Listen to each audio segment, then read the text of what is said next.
नमस्कार दोस्तों, ज्ञान मीमांसा के YouTube चैनल में आप सभी का स्वागत है।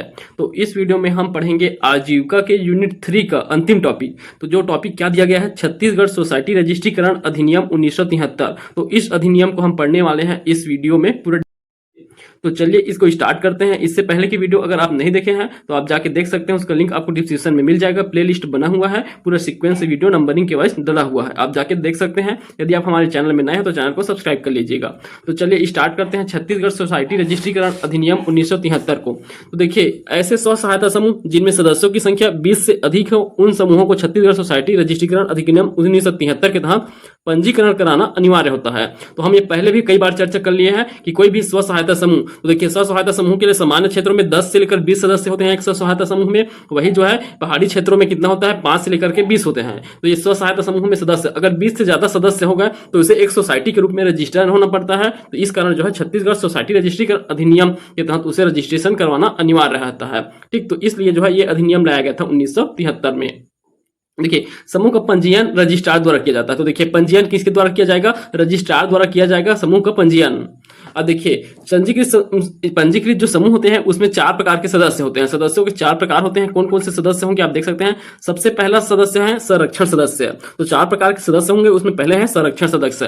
तो देखिए, समूह के गठन के समय जो व्यक्ति एक मुश्त 5,000 रुपए या अधिक राशि देगा वह संरक्षण सदस्य होगा। तो समूहों में से कोई एक व्यक्ति जो है 5,000 या उससे अधिक राशि जो जमा करता है वह संरक्षण सदस्य बनता है। उसके बाद दूसरा है आजीवन सदस्य। आजीवन सदस्य समूह गठन के समय जो व्यक्ति 3,500 रुपए या अधिक राशि देकर आजीवन सदस्य बन सकेगा।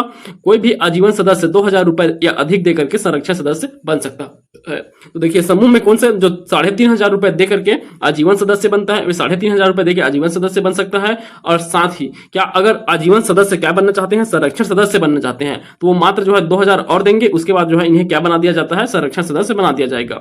उसके बाद देखिए, तीसरा होते हैं साधारण सदस्य। जो व्यक्ति 2,000 रुपए प्रति वर्ष समूह को चंदा के रूप में देगा वह साधारण सदस्य होगा। साधारण सदस्य केवल उसी अवधि के लिए सदस्य होगा जिस अवधि के लिए वह चंदा दिया है। तो प्रति वर्ष दिया जाएगा चंदा, इसके द्वारा हर वर्ष जो है चंदा देता है, तभी जो है वह साधारण सदस्य बने रहेगा।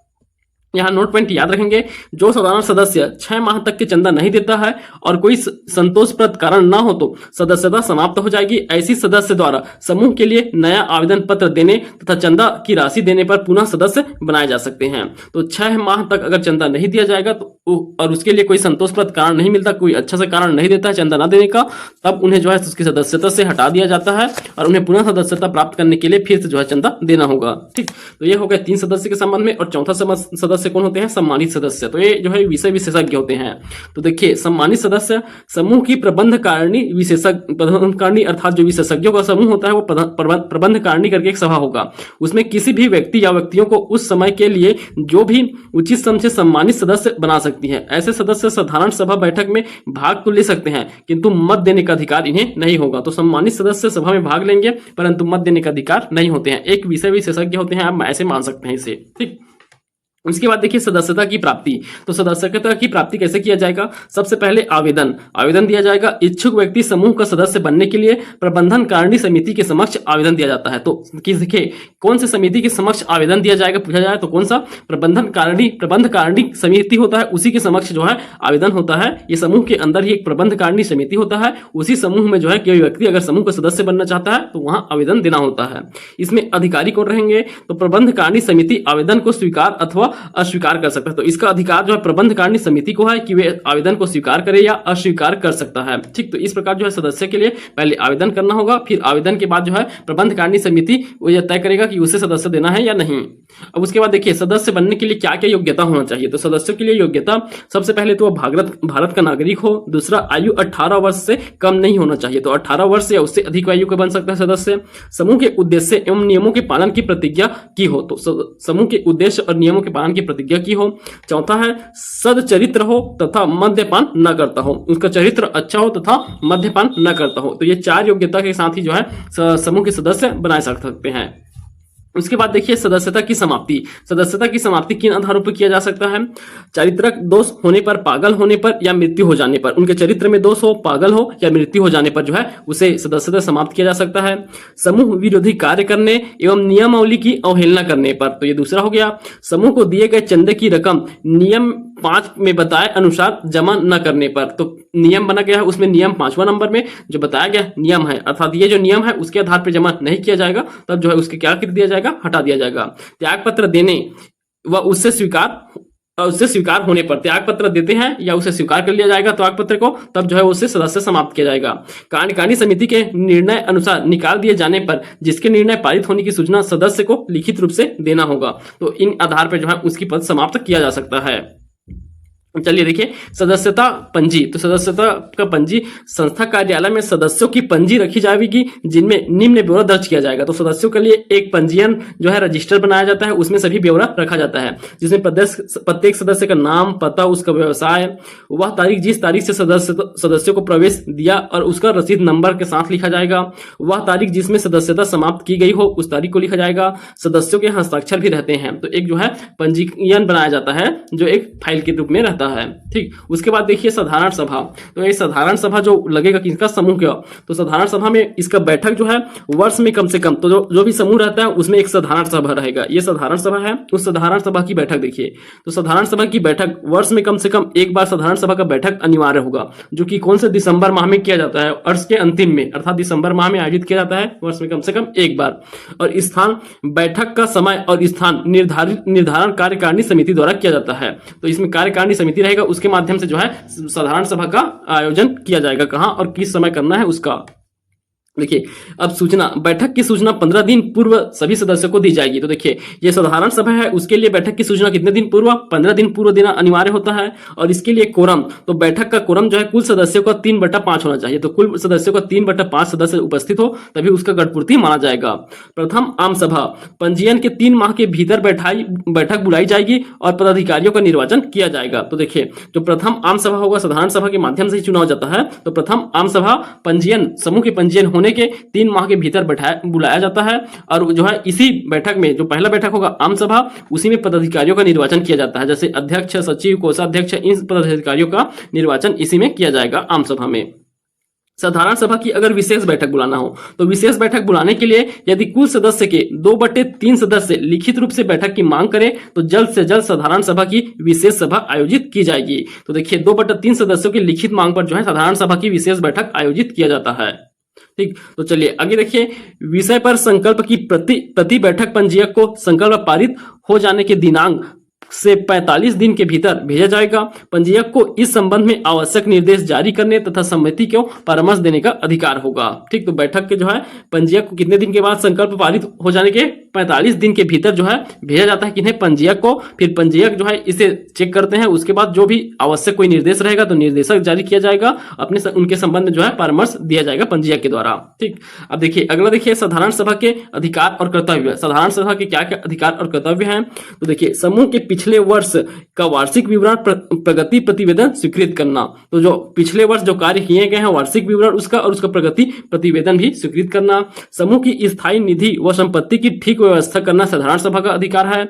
आगामी वर्षों के लिए लेखा परीक्षकों की नियुक्ति करना भी किनका अधिकार है, साधारण सभा का, लेखा परीक्षकों की नियुक्ति। अन्य ऐसे विषयों पर विचार करना जो प्रबंधकारिणी द्वारा प्रस्तुत किया गया हो। तो प्रबंधकारिणी समिति द्वारा जो प्रस्तुत किया गया विषय है उस पर भी विचार करना उनके कर्तव्य है। और बजट का अनुमोदन करवाना, तो बजट का अनुमोदन आम सभा के द्वारा कराया जाता है। ठीक, तो ये हो गया हमारा पूरा डिटेल किसके संबंध में, आम सभा के संबंध में। सॉरी, ये जो है कौन सा, साधारण सभा। साधारण सभा उसके संबंध में हो गया। उसके बाद हम दूसरा देखेंगे प्रबंधकारिणी सभा। तो ये बहुत इंपॉर्टेंट होते हैं। अगर पंजीयन कराना होता है, रजिस्ट्रेशन कराना होता है, तो रजिस्ट्रेशन करवाने से पहले अगर जो सदस्य शामिल होते हैं तो सदस्य किनके पास आवेदन करते हैं, सदस्यता प्राप्त करने के लिए प्रबंधकारिणी सभा के पास करते हैं। तो ये बहुत इंपॉर्टेंट है। देखिए प्रबंधकारिणी सभा, इसकी बैठक जो है प्रबंधकारिणी सभा की बैठक प्रत्येक माह होगा, तो प्रत्येक माह किया जाता है। सूचना देखिए, बैठक का एजेंडा, सूचना बैठक दिनांक से 7 दिन पूर्व प्रबंधकारिणी के प्रत्येक सदस्य को भेजा जाएगा। तो देखिए इसका जो है 7 दिन पूर्व जो है इसका सूचना दिया जाता है। उससे 15 दिन पूर्व दिया जाता था जो साधारण सभा था उसमें, और इसमें कितना 7 दिन पूर्व जो है सूचना दिया जाएगा। इसमें कोरम कितना होगा, इसका सदस्य संख्या का 1/2 अर्थात 50% इसका कोरम होगा। उसमें कितना था, उसमें जो है 3/5 था कोरम, और इसमें कितना है 1/2 है। यदि बैठक का कोरम पूर्ण नहीं होता है तो 1 घंटा के लिए स्थगित किया जाता है। तो देखिए कितने दिन समय के लिए, 1 घंटे के लिए जो है बैठक को स्थगित किया जाएगा अगर प्रबंधकारिणी सभा का कोरम पूर्ण नहीं होता है। तो पुनः बैठक उसी स्थान पर की जाएगी जिसमें कोरम पूर्ण होना आवश्यक नहीं होता है। ठीक, अब चलिए उसके बाद देखिए प्रबंध कारिणी का गठन। तो प्रबंध कारिणी का गठन, इसके लिए कौन कौन रहेंगे इसमें? प्रबंध कारिणी सभा के अंतर्गत कौन कौन रहते हैं इसमें? संरक्षक, जो संरक्षक सदस्य चुने गए हैं वे, दूसरा आजीवन सदस्य, तीसरा साधारण सदस्य मिलकर प्रबंध कारिणी का गठन करते हैं। तो इसमें 3 प्रकार के सदस्य हैं। सिर्फ कौन से? सम्मानित सदस्य को इसमें शामिल नहीं किया जाता है। इसमें प्रबंध कारिणी समिति में इसमें 3 सदस्य, संरक्षण सदस्य, आजीवन सदस्य और साधारण सदस्य, ये तीनों जो है इसमें सदस्य के रूप में रहते हैं। उसके बाद देखिए इसमें भी पदाधिकारी नियुक्त किए जाते हैं। 5 प्रकार के पदाधिकारी होंगे। पहला कौन सा? अध्यक्ष होते हैं, दूसरा उपाध्यक्ष, तीसरा सचिव, चौथा कोषाध्यक्ष और 5वां जो है संयुक्त सचिव होते हैं। ये जो सचिव है, यहाँ के सचिव को मंत्री भी कहा जाता है। तो इसमें 5 अधिकारी होंगे, अध्यक्ष, उपाध्यक्ष, सचिव या मंत्री, कोषाध्यक्ष और संयुक्त सचिव। प्रबंध कारिणी समिति का कार्यकाल 3 वर्ष का होता है। तो याद रखेंगे कितने वर्ष का होता है? 3 वर्ष का होता है प्रबंध कारिणी की समिति का कार्यकाल। चलिए उसके बाद देखिए प्रबंध कारिणी के अधिकार एवं कर्तव्य। तो इसके अधिकार क्या होंगे और कर्तव्य क्या होंगे? जिस उद्देश्य की प्राप्ति हेतु समिति का गठन हुआ है उसकी पूर्ति करना और इस आशा की पूर्ति हेतु व्यवस्था करना जो है इसका पहला कार्य हो गया। पिछले वर्ष का आय व्यय का लेखा पूर्णतः परीक्षित किया हुआ प्रगति प्रतिवेदन के साथ प्रति वर्ष साधारण सभा की बैठक में प्रस्तुत करना। तो साधारण सभा की जो बैठक है उसमें जो पूरे आय व्यय का जो लेखा जोखा है वो प्रतिवेदन के रूप में जो है प्रस्तुत इन्हीं के द्वारा किया जाता है। प्रत्येक वर्ष साधारण सभा में बैठक में इन्हीं के द्वारा जो है प्रस्तुत किया जाता है। समूह की समस्त चल अचल संपत्ति कार्यकारिणी समिति के नाम में रहेगी। तो ये सभी का जो समूह है उसकी सभी चल अचल संपत्ति कार्यकारिणी समिति के नाम पर रहती है। देखिए ये एक रूप से आप कह सकते हैं जो प्रबंध कारिणी समिति है यही जो है कार्यकारिणी समिति है। किसका? जो समूह है उसके कार्यकारिणी समिति एक प्रबंध कारिणी समिति के रूप में है। ठीक, तो इन्हीं के नाम पर रहेगा चल अचल सभी संपत्ति। उसके बाद देखिए समूह द्वारा कोई भी स्थायी वार संपत्ति रजिस्ट्रार की लिखित अनुज्ञा के बिना विक्रय द्वारा या अन्यथा अर्जित या अंतरित नहीं किया जाएगा।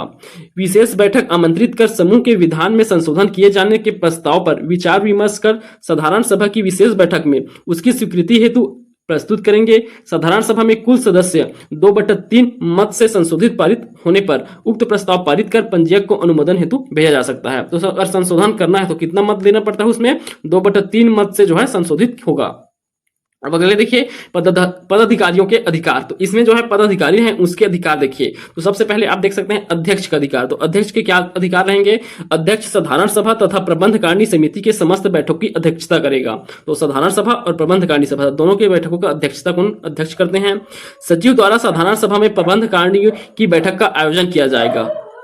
तो किसके द्वारा किया जाता है? सचिव द्वारा किया जाता है साधारण सभा में प्रबंध कारिणियों की बैठक की व्यवस्था।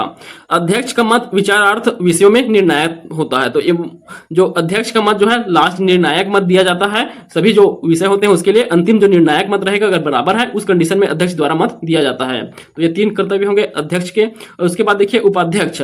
उपाध्यक्ष क्या?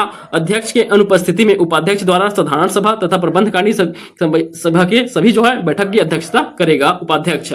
उसके बाद तीसरा है सचिव या मंत्री कहा जाता है इन्हें। तो सचिव के अधिकार को देखते हैं आप। साधारण सभा एवं प्रबंध कारिणी की बैठक समय समय पर बुलाना यह किसके कर्तव्य हैं? ये सचिव के अधिकार होंगे। दूसरा है समस्त आवेदन पत्र तथा सुझाव को प्राप्त जो सुझाव हैं उन सबको प्रस्तुत करना जो है इन्हीं का कर्तव्य है।